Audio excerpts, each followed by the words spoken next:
दर्शन रांगेत थकलेल्या वयोवृद्ध दाम्पत्यास जिल्हाधिकाऱ्यांनी थेट श्री विठुरायाच्या दर्शनाचा लाभ मिळवून दिला।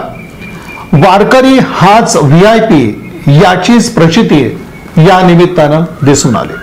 विठ्ठलाच्या दर्शनाच्या ओढीनं पंढरपुरात येणारा भाविक हा दर्शन रांगेत उभा असतो। दर्शन रांगेतील सामान्य भाविकांना सुलभ दर्शन व्हावं यासाठी VIP दर्शन बंद आहे। मात्र वारकरी हाच VIP मानून सध्या प्रशासन काम करतंय। यामध्येच पंढरपूरच्या दर्शन रांगेत 2 वयोवृद्ध भाविक उभे होते। शारीरिक क्षमता सांभाळत हे भाविक विठ्ठलाच्या दर्शनासाठी रांगेत उभे असताना दिसले। यावेळी सोलापूरचे जिल्हाधिकारी S कार्तिकेयन, श्री विठ्ठल रुक्मिणी मंदिर समितीचे सहअध्यक्ष गहिनीनाथ महाराज औसेकर आणि कार्यकारी अधिकारी राजेंद्र शेळके यांनी या भक्तांना दर्शन रांगेतून सोबत घेत विठ्ठलाचं थेट दर्शन घडवलंय। पंढरपूरच्या विठ्ठल मंदिरातील VIP दर्शन बंद केल्यामुळे सामान्य भाविकांना सुलभ आणि जलद दर्शन मिळतं। यावेळी ग्रामविकास मंत्री तथा पालकमंत्री जयकुमार गोरे यांनी पंढरपुरात वारकरी हाच VIP आहे असं सांगत वारकऱ्यांच्या दर्शनाची व्यवस्था प्रशासन करत असल्याचं सांगितलं।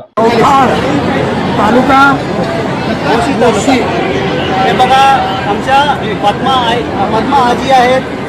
आईच्या वय जवळपास 80च्या पुढे आहेत। आजी आमचे VIP आहेत। आमचे VIP बरोबर म्हटलं तर आजीच आहेत। याच हेतूनं दर्शन रांगेत शारीरिक क्षमता सांभाळत असणाऱ्या वयोवृद्ध नागरिकांना थेट विठ्ठलाचं दर्शन घडवत वारकरी हाच VIP याची प्रचिती सोलापूरचे जिल्हाधिकारी आणि मंदिर प्रशासनाच्या माध्यमातून करून देण्यात आली।